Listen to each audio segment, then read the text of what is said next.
पद्मं संसारसागरनिमज्जदशेषजन्तु पोतायमानमभिनम्य जिनेश्वरस्य देवादिदेवतिशकारी चिंतामणि पार्श्वनाथ भगवान की पूज्याचार्य प्रवर श्री कुमुद चंद्र स्वामी महाराज की संत श्रोमणी आचार्य भगवान गुरुदेव श्री विद्यासागर जी महाराज की आचार्य प्रवर श्री समय सागर जी महाराज की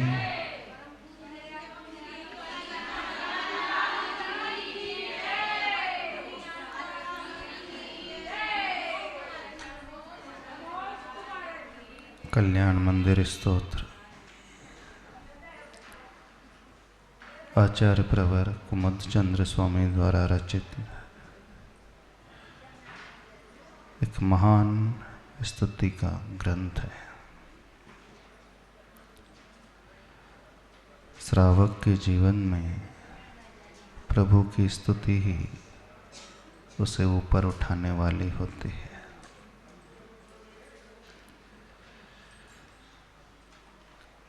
कल विषय रखा था स्तुति शुरू हो उससे पूर्व उसकी भूमिका कैसी होना चाहिए। जब तक हम भूमिका तैयार नहीं करेंगे तब तक हमें स्तुति का लाभ पूर्ण रूप से प्राप्त होगा नहीं।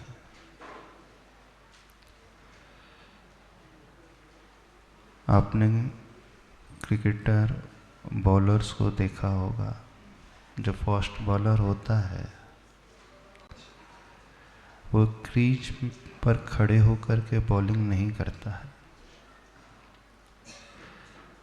पहले वो अपोजिट डायरेक्शन में जाता है, बहुत दूर तक विपरीत दिशा में बढ़ता है, फिर वहाँ से दौड़ लगाना प्रारंभ करता है,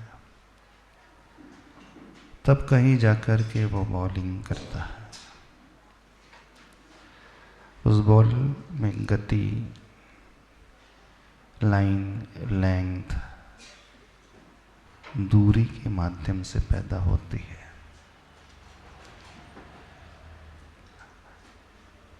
सारा खेल उस अभ्यास का है, उस भूमिका का है। विद्यार्थी की परीक्षा, फाइनल परीक्षा तो वर्ष के अंत में ही होती है और पेपर 3 घंटे का ही होता है, लेकिन 3 घंटे के पेपर को सॉल्व करने के लिए तैयारी साल भर की हो जाती है। ऐसे ही हमारे साथ भी है। आप ये स्तोत्र पढ़ना शुरू करोगे, कितना समय लगेगा पढ़ने में? 10 मिनट, 20 मिनट। 44 काव्य हैं, कितना समय लगेगा? 15-20 मिनट लगे। 20 मिनट ठीक है। अब 20 मिनट में जो स्तुति पढ़ी जाती है उसकी तैयारी कैसी होती है? स्तुति प्रारंभ करने के पूर्व कोई भूमिका आप बनाते हैं? नहीं बनाते। बिना भूमिका के व्यक्ति शुरू कर देता है। बिल्कुल ऐसा ही होता है। और जब हम बिना भूमिका के कोई भी कार्य प्रारंभ करेंगे, फल वैसा मिलता ही नहीं। तो कल भूमिका की शुरुआत थी। कल कुछ विषय आप लोगों के सामने रखे थे। स्तुति क्या होती है ना? स्तुति की परिभाषा क्या होती है? और भक्ति में क्या किया जाता है? तो भक्ति में अनुराग का भाव। फिर बात रखी थी भक्ति क्यों की जाती है, स्तुति क्यों की जाती है, क्या उद्देश्य है? स्तुति करने का उद्देश्य क्या है? उद्देश्य को सोचा करें। पर्पस होना बहुत आवश्यक है। जब तक उद्देश्य हमारा समीचीन नहीं होगा, प्राप्ति फल की नहीं होगी। और प्राय अधिकांश लोग उद्देश्य विहीन होकर के सिर्फ क्रिया करते हैं। तो हमने यह भी समझा उद्देश्य रख करके, यह जान कर के हमें क्यों प्रभु की भक्ति करना है, क्यों करना है, समझ में आ गई थी बात? बताइए, क्यों भक्ति करोगे पार्श्वनाथ भगवान की? प्रभु जैसे बनने के लिए, उन जैसे गुणों को पाने के लिए। जो गुण उन्होंने पाए हैं, वे गुण हम भी अपने भीतर उद्घाटित कर सके। तो उन गुणों को प्राप्त करने के लिए कुछ आपसे और बात भी कही थी हमने। एक होमवर्क भी दिया था होमवर्क। हाँ, अपनी बुराइयों को लिखना। कितने लोगों ने लिखी? नहीं लिखी? किसी ने नहीं लिखा? किसी ने तैयारी नहीं की लिखने? हाँ, अच्छा। कोई बता सकता है खड़े होकर के माइक में?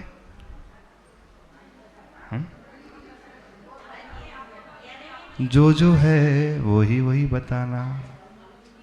हाँ, क्योंकि अपनी कमियों को बताने के लिए बहुत डेयरिंग की आवश्यकता होती है।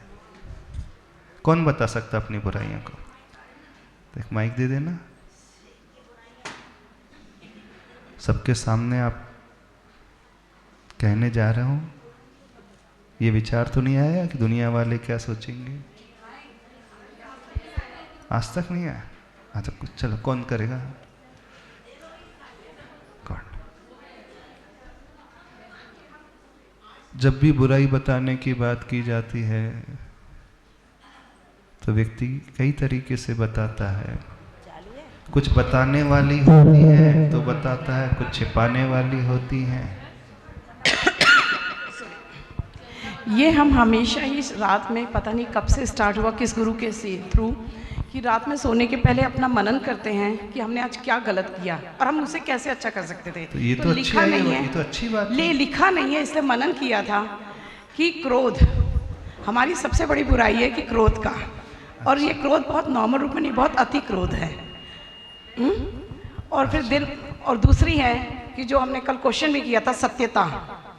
पहले सत्य का कभी नियम ले लिया, सत्य ही बोलेंगे, लेकिन उस समय एक पॉइंट छोड़ दिया था कि सत्य हमेशा नहीं बोला जाता। तो उसको अभी सुधारने की कोशिश कर रहे हैं। तो वो कल फिर आया कि हमने फिर अभी एक सत्य बोल दिया आज। तो वो हमारी दो सबसे बड़ी बुराई है। नहीं, ये तो सत्य बोलना अच्छा ही है, लेकिन बड़ों के सामने अपनी कमी को स्वीकार करना, ये तो अच्छी बात है, बुराई नहीं है। और रही बात आपने कहा सत्य का, तो सत्य कई प्रकार का होता है। जो दूसरों को हर्ट कर दे वह सत्य भी असत्य की श्रेणी में आ जाता है। शब्द से सत्य नहीं कहा जाता है। सत्य हमेशा भावों पर आधारित होता है। असद अभिधानम अनृतम। अप्रशस्त वचन असत्य की कोटि में आते हैं और प्रशस्त वचन सत्य की कोटि में आते हैं। प्रशस्त का अर्थ होता है जिसमें किसी को ठेस ना पहुंचे, जिससे किसी का उद्धार हो जाए, वह सत्य की कोटि में आता है। तो ये दो ही बुराइयां हैं। क्रोध, जब बहुत अति वाला क्रोध आता है, और आप असत्य, सब जगह सत्य बोल जाते हैं। ऑन कर।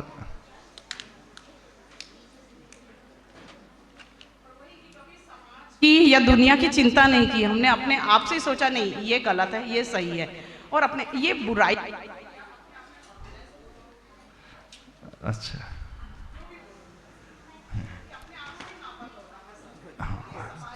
बस इतने ही है कि और भी कुछ है अपने? बड़ी तो यही बुराई है, और जिसके कारण ये हेड है, इसके कारण सब बुराइयां आती जाती हैं। अच्छा, और कौन हमें अपनी बुराइयां शेयर करेगा? हाँ? नमोस्तु महर्षि। बताने लायक तो नहीं है, बहुत सारी मतलब बताने है, लायक बता नहीं है? बताई नहीं जा सकती, मतलब इतनी सारी हैं, लेकिन मैं जिन पे मेरे को खुद चाहती हूँ कंट्रोल हो, एक जिद्दी बना, जिद्दीपना। हाँ, हाँ। और थोड़ा सा मुंह फट होना, मुंह फट होना। हाँ, अच्छा, मेरे को खुद को माइक मतलब, ऊपर करके। हाँ। और थोड़ा सा गुस्सा जल्दी आ जाना, हो शांत जल्दी जाता, लेकिन बात पे तुरंत आ जाता है, गुस्सा जल्दी आ जाता है। इनको तो मेरे को मतलब खुद को कंट्रोल करना है। मुंह। और हाँ, हाँ, और मुंह फट का अर्थ क्या होता है? मतलब स्ट्रेट फॉरवर्ड, मतलब बिना सोचे जल्दी से बोल देना। Straight forward. हाँ, सोचे बिना जल्दी से बोल देना, ये नहीं सोच पाते कि सामने वाले को क्या लगेगा। अच्छा, ये चीज बहुत खलती है। तो जब आप हम स्तुति कर रहे हैं तो लगता है कि भगवान के पास आकर के हमारी ये बुराई कम हो जाएगी?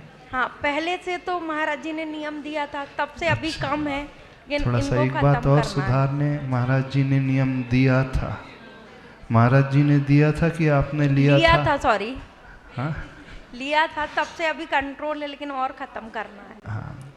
तो देने वाली प्रवृत्ति नहीं होना चाहिए, लेने वाली, ग्रहण करने वाली होना चाहिए। लिया ही था सॉरी। हाँ। तो इसमें इम्प्रूवमेंट आ जाएगा। हाँ, पहले से तो है। अब यदि हम इतने वर्षों से भगवान की भक्ति कर रहे हैं तो कुछ ना कुछ परिवर्तन तो आना चाहिए। अब कैसे उसमें परिवर्तन आएगा? और अच्छा, और कोई शेयर करना चाहता अपनी बुराई? नमोस्तु महर्षि, नमोस्तु महर्षि, नमोस्तु। हाँ? नहीं चाहते बाकी लोग? महाराज जी, नमोस्तु महाराज अच्छा, जी, लिख करके लाए हो? हाँ महाराज जी। बहुत अच्छा, वेरी गुड। अपनी बुराई स्वयं द्वारा लिखना बेहद कठिन कार्य है, फिर भी कोशिश कर गहन चिंतन मनन द्वारा थोड़ा बहुत लिखने की कोशिश की है। हमारी बुराई हम स्वयं तो बहुत अच्छे से नहीं लिख पा रहे हैं, पर यह कार्य हमसे अच्छा हमें दूसरे बता सकते हैं। बुराई से अभिप्राय जो कार्य करने योग्य नहीं हो, जिससे स्वयं को तथा दूसरों को हानि ये पहुंचती क्या है। AI से निकाला क्या? नहीं महाराज जी, सोच विचार गूगल करके। से निकाला? नहीं महाराज जी, सोच विचार करके अच्छा, किया। अच्छा। सोच विचार करके लिखा है महाराज। अच्छा, हाँ हाँ। हमारे रोजमर्रा के जीवन में अनेक ऐसे कार्य हैं जो हमें नहीं करना चाहिए, जैसे क्रोध, मान, माया, लोभ, फिर भी हम विषय कसायों के नहीं। अधीन होकर। ये तो हो गया क्या नहीं चाहिए, उसकी बात नहीं पूछ रहे हम क्या नहीं करते हैं जो करना चाहिए, बात उसकी पे चल रही है। फिर भी विषय कसायों के अधीन होकर हम ये सब कार्य करते हैं महाराज। नहीं नहीं, ये तो सामान्य हो गया, तो निबंध हो गया। हम निबंध की बात ही नहीं पूछ रहे हैं। हम ऐसे नहीं पूछ रहे कि क्या होता है बुराई के ऊपर, हमने ऐसे नहीं कहा था। जो हम करते हैं बस सहज होकर, सरल होकर स्वीकार ले कि ये हमारी कमी है। महाराज जी, जैसे कोई हमें दुख पहुंचाता है, दर्द देता है, या हमारे अगेंस्ट कुछ बोलता है, गलत व्यवहार करता है, तो उसके विरुद्ध हमारे मन में संक्लेशित परिणाम उत्पन्न हो जाते हैं। हाँ। उस ये समय हम। संक्लेश का भाव आ जाता है। हाँ, तो और ये बुरा। इसके अलावा और कोई बुराई नहीं? और भी मान भी, जैसे हमारे विरुद्ध कोई कुछ बोल देता, अपमान कर देता, ईगो हर्ट हो जाता है। हाँ, और वो भी। क्रोध भी आ जाता है महाराज। गुस्सा भी आ जाता हाँ, है। क्रोध और? भी आता है। लोभ भी है महाराज जी। अच्छा, लोभ जैसे है। हमने जितनी जरूरत है उससे अधिक परिग्रह करके रखा है, ये भी हमको लगता है कि हमारी बुराई है। अच्छा, बहुत अच्छा। और नमस्ते।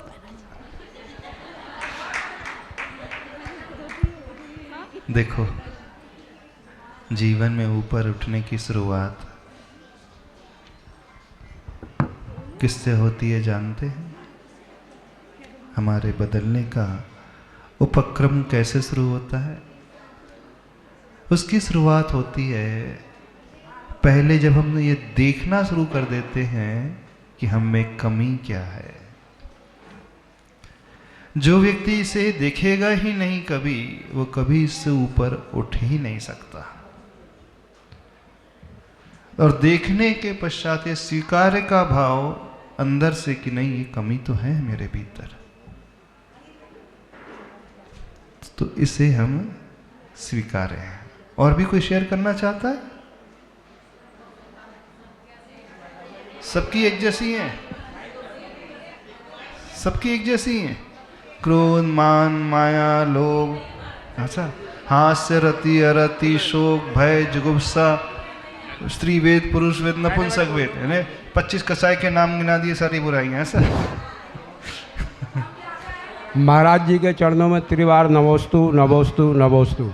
महाराज जी, मैंने पहले नियम भी लिया लेकिन नियम टूट जाता है। मेरे को बहुत शॉर्टली, बहुत जल्दी गुस्सा आता है। किसी से वाद विवाद हो गया, गुस्सा आ जाता है। गुस्सा आने के बाद में मुंह से सिर्फ गालियाँ निकलती हैं। अच्छा, वो रुकती ही नहीं है, फिर रुकती ही नहीं है? नहीं। अच्छा, बच्चों के ऊपर भी? कोई भी हो महाराज जी, शॉर्टली गुस्सा आ गया ना, फिर मैं भूल जाता हूँ। मैंने नियम भी लिया कि मैं गुस्सा नहीं करूँगा, लेकिन उस समय याद नहीं आती कुछ भी। अच्छा, गुस्सा बहुत जल्दी आ जाता बहुत है shortly। और गुस्से में बहुत सारी गालियां निकल जाती जी महाराज जी, वही निकलती है मुँह से। कुछ भी कम नहीं हुआ गुस्सा? नहीं, गुस्सा तो कम हो गया अभी, लेकिन जब कभी भी सहयोग जुड़ता है तो फिर गुस्सा आती है। अच्छा जी महाराज। गाली भी कम हुई कि नहीं हुई? गालियाँ भी कम नहीं हुई, गालियाँ तो निकलती हैं फिर मुँह से। अरे अच्छा, अब क्या लगता है कैसे हमारी ये कमियां कम हो? जब हम भगवान की स्तुति करें ना, थोड़ा सा तरीका बता देते हैं। अपनी तुलना भगवान से करना, स्वयं की तुलना भगवान से करना। कर सकते हो? कितने लोग अपनी तुलना भगवान से कर सकते हैं? कंपैरिजन कर सकते भगवान से? करो ना, तो वही तो हम कह रहे हैं। जिन भगवान के चरणों में हम नमोस्तु कर रहे हैं, जिनकी भक्ति कर रहे हैं, स्तुति कर रहे हैं, क्यों हम कर रहे हैं? क्योंकि उनके भीतर ये कमियां नहीं है। अब मैं उन्हें अपना रोल मॉडल मानता हूं, उनके चरणों में झुक रहा हूं, तो मैं कुछ कुछ उन जैसा बनने की कोशिश तो करूंगा, नहीं करूंगा? जब इस भाव से प्रभु को देखना शुरू करते हैं ना, अंदर का जो मलिन भाव है हमारा, वो कुछ ना कुछ कम अवश्य होता है। भक्ति में एक परिभाषा और रह गई जो कल हम बता नहीं पाए। भक्ति क्या होती है? भक्ति गुणानुवाद रूप भी होती है, भक्ति अनुराग रूप भी होती है, और एक तीसरी विशेष बात, भक्ति निंदा परक भी होती है। क्या? स्वयं की आलोचना परक भी भक्ति होती है।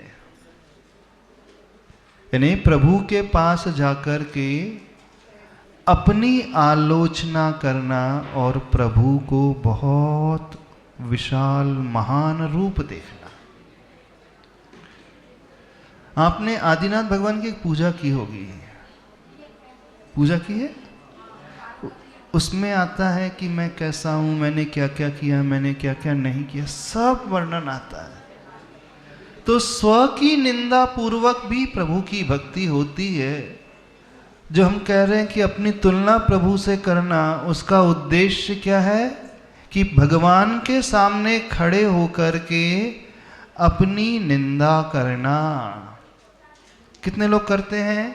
प्रभु मैं कितना निकृष्ट हूँ, मैं कितना पापी हूँ, मैं कितना अधम हूँ, मैं कितना दुराचारी हूँ, मैं कमियों से भरा हूँ, और आप कितने महान हैं। यानी जो जो हमारे भीतर है, ठीक इससे विपरीत प्रभु के भीतर है। जो जो कमियां हमारे भीतर है, ठीक इससे विपरीत प्रभु के भीतर अच्छाइयां हैं। तो अपनी जितनी निंदा कर सकते हैं, उतने ही हम प्रभु को महान देख सकते हैं। अब गुणानुवाद करने में क्या होता है, अभी हमें भगवान के गुणों की जानकारी चाहिए। भगवान के भीतर ये गुण होते हैं, वो गुण होते हैं, इतने सारे गुण होते हैं। कोई इतना स्वाध्यायशील नहीं रहता है कि उसे सब कुछ पता है कि भगवान के भीतर अनंत कौन कौन से गुण होते हैं। लेकिन हर व्यक्ति अपनी कमियों को तो जानता है, और हमारी कमियां जो है अनादिकाल से चली हुई आ रही हैं। तो क्या कैसा देखना प्रभु को?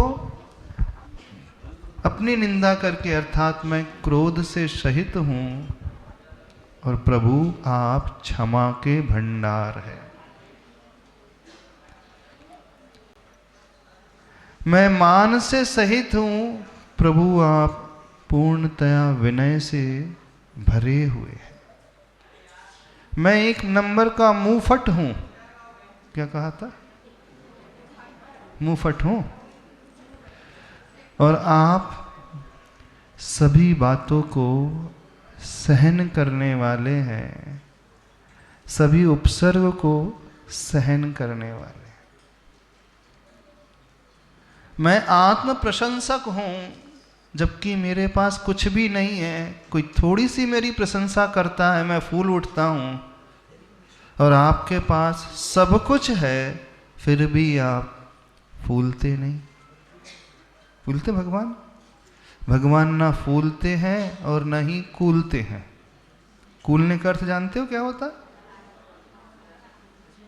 फूलना और कूलना। फूलना का अर्थ है अंदर ही अंदर, जैसे गुब्बारा फूल जाता है ना, हवा भर दी जाती है, तो प्रशंसा के 4 शब्द सुनकर के व्यक्ति फूल जाता है। और कूलने का अर्थ होता है उसे विकल्प होने लगता है। तो कोई आपकी निंदा करता है, आपके ऊपर उपसर्ग करता है, तो आप कूलते नहीं, आपको कोई विकल्प नहीं होता। और कोई आपकी पूजा करता है, प्रशंसा करता है, तो आप गर्व से, अभिमान से भरते नहीं। और मैं हूं कि छोटे छोटे शब्दों को सुनकर के फूल जाता हूं, और कोई हमारी बात ना माने तो क्या हो जाता है? गुस्सा आने लगता, कूलने लगते। तो अपनी निंदा करना सीखे भगवान के पास आकर के। जो है अंदर से उसे स्वीकारना सीखे। जब हम अपनी निंदा करेंगे तो सामने प्रभु के भीतर उससे विपरीत वे गुण हमें नजर आने लगेंगे। और जब हमें गुण नजर आने लगेंगे तो हमारा झुकना अपने आप होता चला जाएगा। कितने लोग निंदा करके भगवान की भक्ति करते हैं? ये प्रतिक्रमण करना अलग है। प्रतिक्रमण तो सिर्फ उनको धिक्कारना है, लेकिन भगवान के सामने खड़े होकर के स्व की आलोचना करके फिर उनके गुणों की ओर दृष्टि लाना, कभी किया है? स्व की आलोचना तो व्यक्ति एकांत में कर लेगा प्रतिक्रमण पाठ के रूप में। पापिष्ठेन दुरात्मना जड़ दिया, मैं पापी हूँ, मैं मायावी हूँ, मैं जड़ बुद्धि हूँ, मैं क्रोधी हूँ, मैं कसाई हूँ, मैं ये हूँ वो हूँ। पर यह करके फिर प्रभु के भीतर इससे ठीक विपरीत गुणों को देखने की कोशिश करना। तो अवगुण अपने, बुराइयां अपनी देख करके गुण प्रभु के भीतर देखना और फिर उनके चरणों में झुक जाना, यह भी एक तरीका होता है प्रभु की भक्ति करने का। और ये सबसे ज़्यादा इफेक्टिव तरीका होता है। क्यों? इसलिए होता है क्योंकि इसमें हम कोई शास्त्र नहीं पढ़ते, इसमें हम किसी की पंक्तियों को नहीं पढ़ते, इसमें हम अपने हृदय के उद्गार को अभिव्यक्त करते हैं। जो हमारे भीतर है वो हम भाव को निकालते हैं, और जो अपना होता है वो हमेशा प्रभावशाली होता है। जो पराया होता है उसमें उतना प्रभाव नहीं आ पाता, उसमें हमारी दृष्टि शब्दों की ओर चले जाती है। और जो हृदय से निकलता है वहां शब्द की ओर दृष्टि नहीं, वहां सिर्फ भाव की ओर दृष्टि आती है। समझ में आ रहा? तो कल विषय रखा था भक्ति क्या होती है और क्यों होती है। फिर तीसरी बात रखी थी भक्ति कैसे की जाती है, कैसे की जाती है उसके विषय में भी कुछ कहा था ना। 8 पॉइंट्स के माध्यम से जो सम्यक ज्ञान के 8 अंग हैं, अर्थात शब्दाचार, सही उच्चारण करना, जैसा लिखा है वैसा पढ़ना, उसमें कोई मिलावट नहीं करना, उसमें कोई हीनता नहीं और अधिकता नहीं। हीनता का अर्थ क्या है, कई मात्रा ही खा जाते हैं, है ना, विसर्ग गायब हो जाता है, अनुस्वार गायब हो जाता है, अथवा उसमें कुछ मिलावट हो जाती है, ह्रस्व मात्रा है तो दीर्घ मात्रा हो जाएगी। जब भी किसी भी श्लोक को या स्तोत्र को गाने के लय से करने की कोशिश की जाएगी तो नियम से उसमें कुछ ना कुछ ऐड करना पड़ेगा या सब्सट्रैक्ट करना पड़ेगा, घटाना पड़ेगा या जोड़ना पड़ता है, क्योंकि उद्देश्य उसकी धुन लाना है। वो कैसे होगी, तो जो जिस छंद में लिखा हुआ है उस छंद के अनुसार उसे पढ़ना, यानी कहाँ अल्प विराम है, कहाँ कॉमा है तो हमें रुकना है, कहाँ फुल स्टॉप है तो हमें पूर्ण रुकना है, कहाँ आगे बढ़ना है और कहाँ धीरे धीरे पढ़ना है। थोड़ा इसके लिए व्याकरण का ज्ञान होना चाहिए, छंद का ज्ञान होना चाहिए। तो ये कल्याण मंदिर स्तोत्र जो है कौन से छंद में लिखा गया है पता है आपको? जैसा भक्तामर स्तोत्र लिखा गया है वसंत तिलका छंद में, यानी जिसमें 4 चरण होते हैं, 4 लाइन होती हैं और एक एक चरण में 14-14 अक्षर होते हैं। आप काउंट करोगे ना तो आपको 14 अक्षर ही निकल कर के आएंगे। जब हम पढ़ेंगे कल्याण मंदिर मुदार मवद्य भेदी, कितने अक्षर हो गए गिन लो। आपके पास जिनवाणी है ना, खोलो उसे, काउंट करो कितने अक्षर हो गए। जो उसमें आधा अक्षर होता है उसकी काउंटिंग नहीं होती है ना। जैसे कल्याण में ल आधा है तो उसकी काउंटिंग नहीं होगी। तो कल्याण में 3 अक्षर, मंदिर में 3 अक्षर, मुदार में 3 अक्षर, मवद्य में 3 अक्षर, 12 और भेदी में 2 अक्षर, तो कितने हो गए 14 अक्षर। तो प्रत्येक चरण में 14-14 अक्षर ही होते हैं। ऐसे ही भक्तामर स्तोत्र में भी है। तो वह भी वसंत तिलका छंद में लिखा गया। तो जब भी ऐसा संस्कृत का श्लोक मिल जाए जिसमें 14-14 अक्षर होते हैं तो समझना हमें कौन सी लय में पढ़ना है, वसंत तिलका, यानी जैसे भक्तामर में पढ़ते हैं। ठीक है। फिर अलग धुन भिन्न भिन्न भी श्लोक होते हैं, वो जब आएंगे तब बता देंगे। तो शब्दाचार यानी सही प्रोनाउंसिएशन करने के लिए हमें थोड़ा सा यह समझना पड़ेगा। और कैसे पढ़ा जाता है, जब आधा अक्षर होता है वहाँ थोड़ा सा रुका सा जाता है, संयुक्त अक्षर होता है थोड़ा सा स्ट्रेस दिया जाता है। मवद्य द्य है ना, द और य मिलकर के द्य बना है। जैसे आगे आएगा भीता भय प्रदम, प्रद है ना, तो प और र है तो भीता भय प्रदम, एक एक्स्ट्रा प का उच्चारण स्लाइटली हमें सुनाई देगा। अभी हम उच्चारण करना सिखा देंगे, थोड़ा सा विधि बता रहे हैं।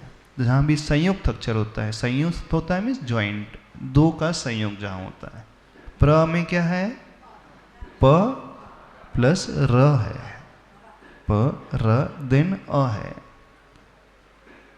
समझ में आ रहा है क्या है? थोड़ा समझ लो इस विषय को। प र और अ, तो उसका प्रोनाउंसिएशन कैसा होगा? भीता भय प्रदम न पढ़ करके भीता भय प्रदम ऐसा पढ़ा जाता है संस्कृत में। तो पहला पॉइंट था शब्दाचार, प्रॉपर उच्चारण। दूसरा पॉइंट था अर्थाचार, अर्थात सही अर्थ निकालना। जो अर्थ वहाँ पर आचार्य भगवान कहना चाह रहे हैं उस भाव को निकालने की कोशिश करें। तीसरा पॉइंट रखा था, कौन सा रखा था? उभयाचार। क्या? सही उच्चारण भी करना और सही अर्थ भी निकालना। अब आप कहो कि पहला और दूसरा ही तो हो गए, तो फिर उभय रखने की क्या आवश्यकता है ना? कुछ लोग सही उच्चारण कर लेते हैं लेकिन उन्हें अर्थ निकालना नहीं आता है। कुछ लोग सही अर्थ तो निकाल लेते हैं लेकिन उन्हें सही उच्चारण करना नहीं आता है। लेकिन एक तीसरी कैटेगरी होती है उन लोगों की जो सही उच्चारण भी करते हैं और सही अर्थ भी निकालते हैं। तो हमें इस कैटेगरी में आना है कि सही पढ़ना भी है और सही उसका अर्थ भी निकालना है। चौथा पॉइंट रखा था विनयाचार, अर्थात बाहर की भी विनय और अंदर की भी विनय। अब बाहर की विनय कैसी होगी? जब आप जिनवाणी पकड़ो तो नाभि से नीचे नहीं आनी चाहिए, और बहुत सारे लोग जिनवाणी को लटका करके आते हैं। मंदिर में आते हैं ना, जब हाथ में शास्त्र लेकर के जिनवाणी को लेकर के आते हैं तो उनका हाथ नीचे रहता है, फ्री हैंड। तो जब हाथ नीचे होगा तो आपकी जिनवाणी कहाँ जाएगी? नाभि से नीचे आ जाएगी। तो ये अविनय मानी जाती है, विनय की कमी मानी जाती है। तो शास्त्र जब भी उठाएं तो नाभि से ऊपर रखें। जिसके भीतर यह विनय होती है उसे ही ज्ञान आता है। अब एक छोटी सी बात पूछते हैं, जितने बच्चे लोग हैं, जब आपकी फाइनल एग्ज़ाम हो जाती है तो जो पुरानी साल की पुस्तक है, वो बैग है, क्या करते हो? जिस दिन पूरा फाइनल पेपर हो गया फिर क्या करते हो? बैग को फेंकते हो, है ना?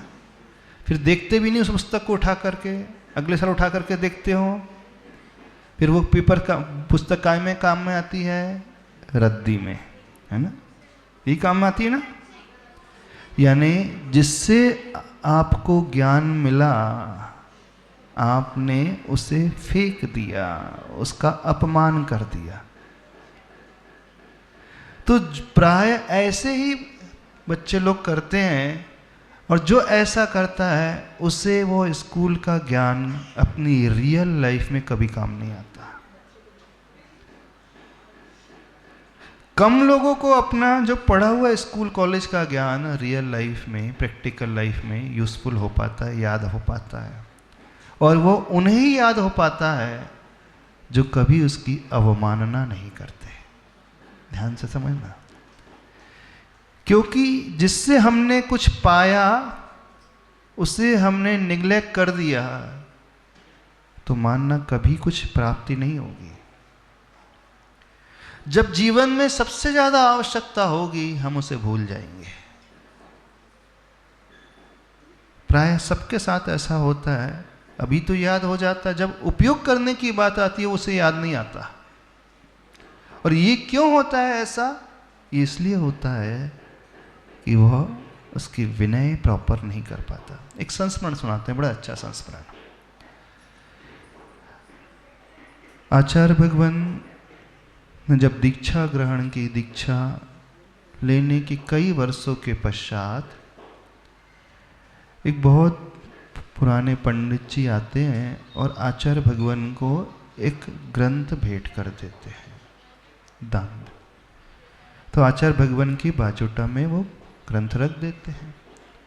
आचार्य भगवान ने जैसे उस ग्रंथ को उठाया तो देखा उसमें लिखा था कातंत्र रूपमाला ने संस्कृत व्याकरण का वो ग्रंथ था। और पन्ने पलट करके देखा साइड में भी कुछ लिखा हुआ था। तो जैसे ही आचार्य श्री ने उस ग्रंथ को देखा तो आचार्य श्री ने उस ग्रंथ को माथे से लगा लिया। तो सारे लोग पूछने लगे, आचार्य श्री आपने इस ग्रंथ को माथे से क्यों लगा लिया? तो आचार्य श्री ने कहा था, ये वही कातंत्र ग्रंथ है, ब्रह्मचारी अवस्था में मैंने इसी से पढ़ करके संस्कृत व्याकरण सीखी थी। कई वर्षों के पश्चात वो ग्रंथ उन्हें मिला, तो आचार्य श्री ने उसे माथे से लगा दिया और कहा कि ये वही शास्त्र है जिससे पढ़ करके ब्रह्मचारी अवस्था में मैंने संस्कृत सीखी थी, और देखो इसमें नाम भी लिखा है। पहले होता था ना, बच्चे लोग अथवा जब कोई पुस्तक होती थी तो पन्ने ऐसे करके नाम लिख देते थे उसमें, है ना। वो स्पष्ट समझ में नहीं आता, जब पुस्तक को ऐसा करो तो समझ में आता था। बोले देखो इसमें नाम भी लिखा है, उस समय हमने नाम लिखा था और हमें आज ये ग्रंथ मिल गया, उस समय की याद आ गई और इसके प्रति हम कृतज्ञता ज्ञापित कर रहे हैं। इसी ग्रंथ की बदौलत हमें वह ज्ञान हुआ। यानी इतने वर्षों के पश्चात भी वह भाव उनके मन में भरा हुआ था। तो अन्य लोगों ने पूछा, अच्छा आचार्य भगवान एक बात बताइए, हमारे लिए पुस्तक का महत्व है, रखती है कि ज्ञान रखती है? वो पुस्तक से तो आपने सीख लिया, लेकिन उसके चरण पढ़ने की अथवा उसको माथे में लगाने की क्या आवश्यकता? तो आचार्य श्री ने कहा था, देखिए जिस ग्रंथ को पढ़कर, जिस पुस्तक को पढ़कर के हमने जीवन में सीखा है, यदि उसके प्रति हम कृतज्ञता का भाव नहीं लाएंगे, कृतज्ञता समझते हो क्या होता है? ग्रेटिट्यूड का भाव, मीन्स आभार का भाव। उसके प्रति यदि हम आभार का भाव नहीं लाएंगे तो वह विद्या हमें कभी नहीं आएगी, वह ज्ञान हमें कभी नहीं आएगा, और कदाचित याद हो भी जाएगा तो वह आचरण में कभी नहीं उतरेगा, जीवन में आचरण में कभी नहीं उतरेगा। और प्रायः सबके साथ ऐसा होता है, आप लोग पढ़ तो बहुत सारा लेते हो, स्वाध्याय बहुत कर लेते हो, खुद कर लेते हो ना, लेकिन आचरण में कितना उतरता है? नहीं उतरता। क्यों नहीं उतरता? एक बहुत बड़ा कारण यह है कि उसके प्रति हम कृतज्ञता का भाव नहीं लाते हैं। तो प्रायः बच्चों के साथ ऐसा होता है, जब स्कूल की पढ़ाई हो जाती है, 1 साल की हो जाती है, तो पुरानी पुस्तक को सारे बच्चे फेंक देते हैं, अलमारी में रख देते हैं, धूल लग रही है उसको उठा करके भी नहीं देखते हैं। ऐसी होता है ना, पुराने बस्ते को जा करके फेंक दिया, फिर नई पुस्तक आएगी, नए साल की पुस्तक आएंगी, फिर उसको कवर चढ़ाएंगे। यही तो समझना है, गलती कहाँ रह जाती है। और हाँ, प्राय सबके साथ होता है। कुछ लोग होते हैं उन पुरानी बुक्स को बहुत अच्छे से केयर करते हैं, केयर करते इन द सेंस, अथवा कोई नीडी बच्चा होता है, नेक्स्ट ईयर मिलता है तो उसके लिए वो दे देते कि तुम आप इससे से पढ़ना अच्छे से। और कुछ लोग होते हैं रद्दी के काम में लेते हैं। यदि आपने उस पुस्तक का रद्दी में यूज लिया तो समझना वो विद्या आपको जीवन में कभी नहीं आएगी। आपने उस उपकार को भुला दिया। ये कागज नहीं है, जिनवाणी है। ये तो हो गया शास्त्र की बात। आप शास्त्र को तो अच्छे से सिर पे रखोगे, लेकिन लौकिक क्षेत्र में उस पुस्तक को रद्दी के यूज में ला लेते हो, तो आपने बाद में रियल लाइफ में रद्दी में उपयोग में लाया तो आपका ज्ञान भी रद्दी हो जाएगा, वो आपके लाइफ में कभी काम आएगा ही नहीं। और बहुतों के साथ ऐसा होता है जिनकी डिग्री तो बहुत हो जाती है, लेकिन डिग्री के अनुसार वो परफॉर्म नहीं कर पाते। वो उसमें से एक बहुत बड़ा ये रीज़न निकल करके आता है, वो कभी कृतज्ञता का भाव, विनय का भाव नहीं लेकर के आते। आप लोग जब पूजा करते हो ना, जिनवाणी में पूजा खत्म हुई, उसमें चावल फंसे हैं, कौन देख रहा है फंसे हैं कि नहीं, फिर पन्ना आपने मोड़ दिया, ये पूजा रोज करना है तो यहाँ मोड़ करके रख देते हैं। करते हो कि नहीं? मोड़ करके रख दिया, चावल फंसा करके रख दिया, अथवा फंस जाता है तो ध्यान ही नहीं है, ऐसी बंद कर दिए। ये अविनय मानी जाती है जिनवाणी की।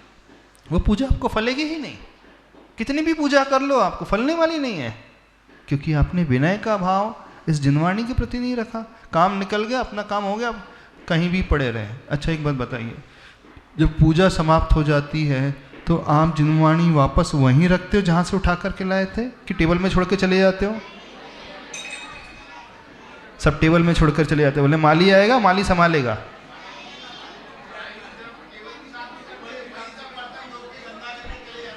तो जो व्यक्ति ऐसा करता है उसे ना पूजा फलेगी, ना उसे स्वाध्याय फलने वाला है। क्यों? क्योंकि वो कृतज्ञता का भाव भूल गया। उसने उठाया अलमारी से था, अब मेरा काम हो गया तो यहीं पड़ी है।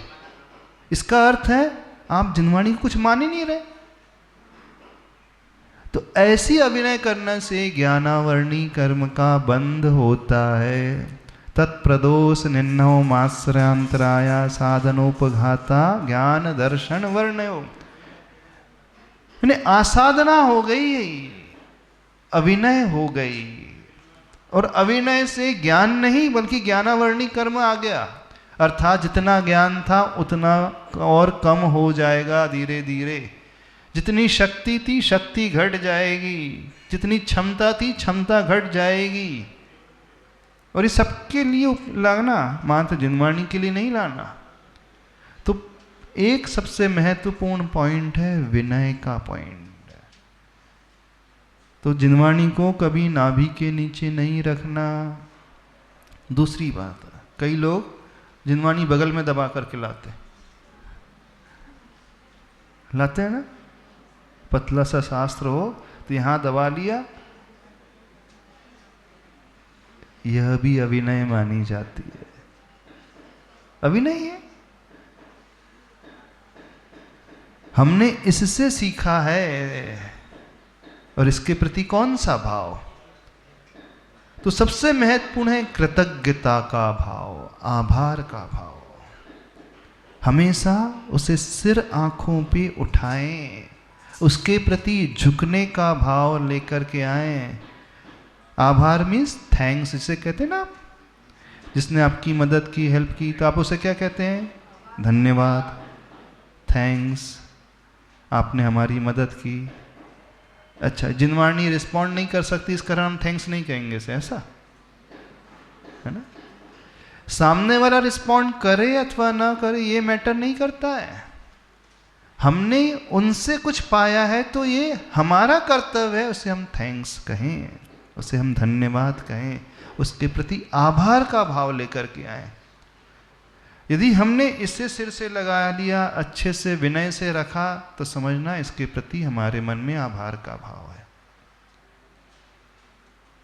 कितने लोग हैं जो आभार का भाव अभिव्यक्त करते हैं? भगवान से करते? आपकी कृपा से सब कुछ हो रहा है। भगवान से तो कर लोगे क्योंकि भगवान ही देने वाले उनके पे। लेकिन लौकिक व्यवहार में, जीवन में ऊपर उठना चाहते हो तो चाहे वो छोटा हो चाहे बड़ा हो, यदि उसने हमें कुछ दिया है तो हम उसके प्रति कृतज्ञता का भाव लाएं। सिर्फ शब्दों से ही नहीं, अंदर से भी लाएं। आप पेन है ना, फेंकते हो कि नहीं? कई बच्चे पेन फेंक करके मार भी देते हैं, है ना। अब पेन से आप लिख रहे हो तो उसके प्रति आभार का भाव होना चाहिए कि नहीं? होना चाहिए कि नहीं? चश्मे को आप, चश्मे का उपयोग करके आप पढ़ रहे हो तो चश्मे के प्रति आभार का भाव होना चाहिए कि नहीं? भले वो जड़ वस्तु है, जड़ वस्तु है, उससे फर्क नहीं पड़ता है। हमारी फीलिंग्स कैसी होती हैं इससे फर्क पड़ता है। तो हम यदि आभार का भाव अभिव्यक्त कर रहे हैं तो उससे हमारा विकास होता है। वो जड़ हो चेतन हो। पहले लोग जब है कोई पुस्तक नीचे गिर जाती थी तो पैर पड़ते थे। क्यों पड़ते थे? कागज तो है नहीं, कागज नहीं है, इससे हमें ज्ञान मिल रहा है, ज्ञान मिल रहा है। तो ये ऐसा करना, ये क्या है? ये आभार का भाव भी व्यक्त करना। हाथ जोड़ना आभार का भाव है। ये दकियानुसी क्रियाएं नहीं है, ये ग्रेटिट्यूड की फीलिंग लाने की एक प्रोसेस होती है। तो विनयाचार अंग सबसे महत्वपूर्ण अंग है। विनय यदि हमारे भीतर आ जाए तो बहुत जल्दी वो ज्ञान और ज्ञान का फल मिल जाएगा।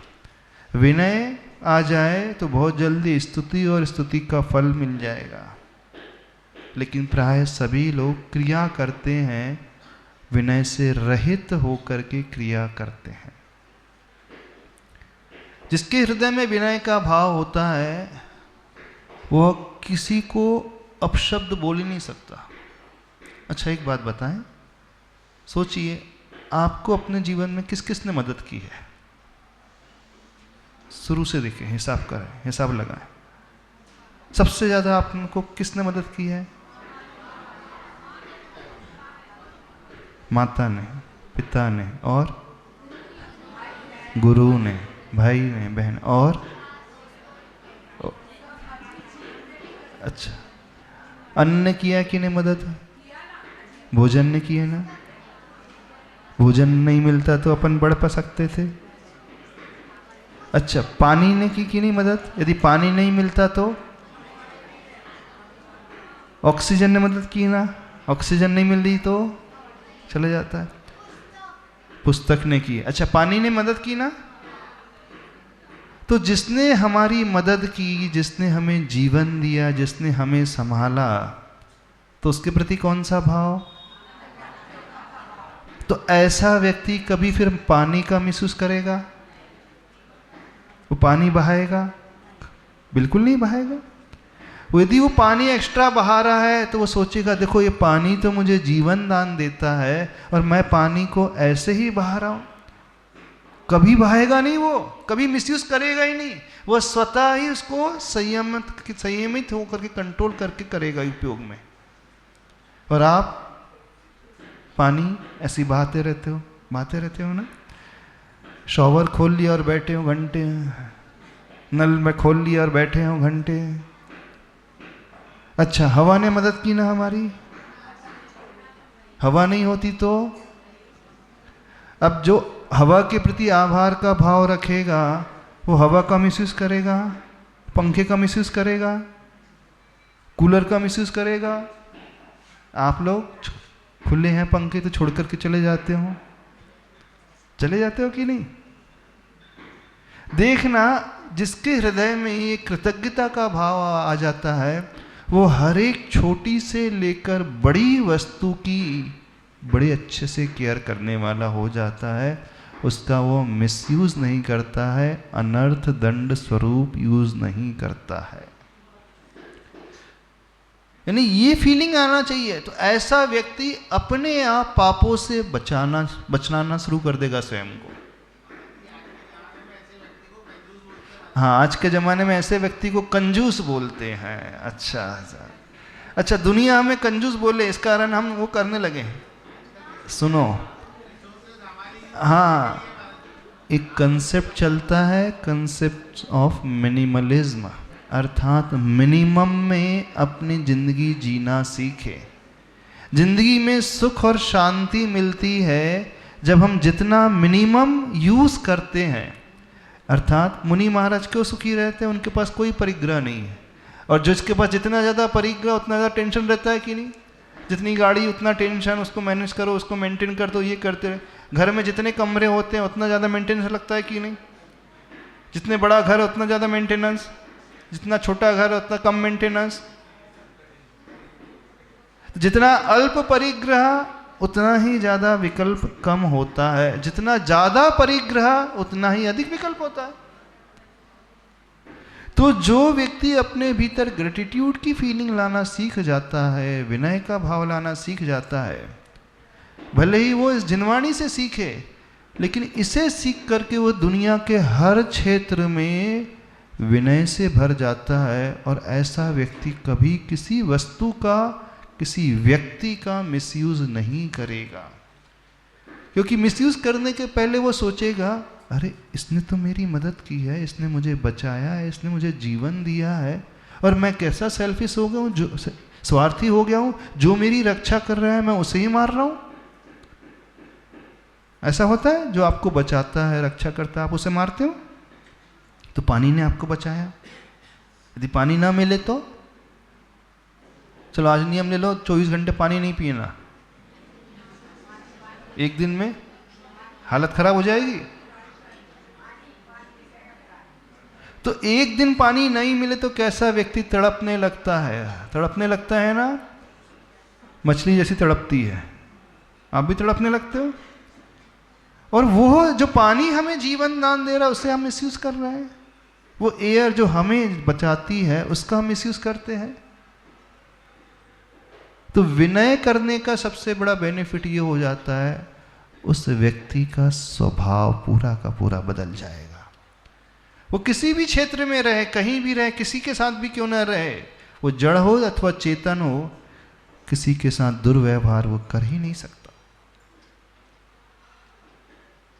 बहुत अच्छे से व्यवहार करने वाला होगा, संभाल करके यूज करने वाला होगा। तो सबसे बड़े कंजूस तो मुनि महाराज जी होगा, जो एक कमंडल में काम चला लेते है ना। यदि कम पानी यूज कर रहे हो, कम इलेक्ट्रिसिटी यूज कर रहे हो, कम वस्त्रों में आप रह रहे हो, तो कंजूसी की निशानी नहीं है, वह संतुष्टि की निशानी है। इसलिए जैन धर्म में परिग्रह प्रमाण व्रत आता है। अर्थात जितना कम परिग्रह उतना ही कम कर्म का आश्रय, उतना ही वह व्यक्ति सुखी होता है। सुख पावे संतोषी प्राणी। और जिसकी जितनी अधिक मूर्छा आसक्ति होती है वह उतना ही ज़्यादा दुखी होता है। उससे बड़ा गरीब कोई नहीं होता है जो जितना ज़्यादा आसक्त होता है, क्योंकि इसकी भूखी कभी शांत नहीं होती है। और उससे ज़्यादा अमीर, बड़ा अमीर कोई नहीं होता है जिसकी कोई इच्छा ही नहीं होती। तो कंसेप्ट समझने की कोशिश करो। तो एक अंग है विनय का अंग। तो विनय है आपके भीतर। जिनवाणी कहाँ लटकाते हो? नाभि के नीचे ना? हाँ, नहीं, नाभि से ऊपर होनी चाहिए। जब आप पूजा कर रहे हो उस जिनवाणी में कोई चावल नहीं फंसा होना चाहिए। पूजा करने के पश्चात उस जिनवाणी को वहीं स्थापित करें जहाँ से आपने उठाई थी। उस माला को वहीं रखें जहाँ से आपने ली थी। आपको माला क्यों नहीं फलती? आपने उठाई माला, वहाँ से फिर ही वहीं छोड़ करके चले गए। प्राय ऐसी होत करते हैं। बोले माली क्यों लगाए? बोले बैग में लाते हो तो बैग में ला रहे हो, कंधे पे टांग करके लाओ अथवा हाथ में ले करके, गाड़ी में ला रहे हो। अभिनय, अभिनय समझो विनय का भाव कैसे आता है। ये उपचार विनय है। और बिना ही इस विनय के अंतरंग विनय नहीं आ सकती। और जिसके हृदय में विनय का भाव होगा वो उसके साथ दुर्व्यवहार कर ही नहीं सकता। यदि अंदर में विनय है तो वो रिस्पेक्ट उसका करेगा ही करेगा, ऊपर स्थान देगा ही देगा। वो नीचे स्थान कैसे दे सकता है? संभव ही नहीं है वो। तो विनय जहां हम सीख जाते हैं, हर क्षेत्र में, हर क्रिया में हम समीचीन व्यवहार करना सीख जाते हैं। जब विनय सीखेंगे तो जिनवाणी के साथ ही विनय नहीं, परिवार के सदस्य के साथ उसका विनय का भाव आ जाएगा। एकेंद्रीय के साथ विनय का भाव आ जाएगा। जल, वायु, अन्न, सबके साथ विनय का भाव आ जाएगा। इवन चटाई के साथ भी विनय का भाव आ जाएगा। चटाई आपकी हेल्प करती है कि नहीं? यदि चटाई नहीं हो तो आप अच्छे से बैठ सकते। और जब क्लास पूरी हो जाती है, लातों से घसीट करके करते हैं, उठाते हैं लोग। तो आप कहोगे वो चटाई वो जड़ वस्तु है, उससे क्या फर्क पड़ता है? प्रश्न इसका नहीं है कि वो जड़ है कि चेतन है। प्रश्न इसका है कि आपकी मेंटलिटी कैसी है। आप जिसे लात मार रहे हो, यदि वो ना हो तो आप बैठ नहीं पाओगे अच्छे से। सबसे पहले चटाई ढूंढते हो, कहाँ चटाई? कौन सी ऐसी वस्तु है संसार में जो आपकी हेल्प नहीं करती? बताओ, जो आपके ऊपर उपकार नहीं करती। कौन सी ऐसी वस्तु है? सब वस्तु है उपकार करती नहीं। तो जहां हम उपकार को याद करने लगते हैं, उस उपकारी को याद करने लगते हैं, उसके साथ दुर्व्यवहार हम कभी करेंगे ही नहीं, कभी नहीं करने वाले होंगे। संभव ही नहीं। तो विनय लाना सीखो, ठीक है।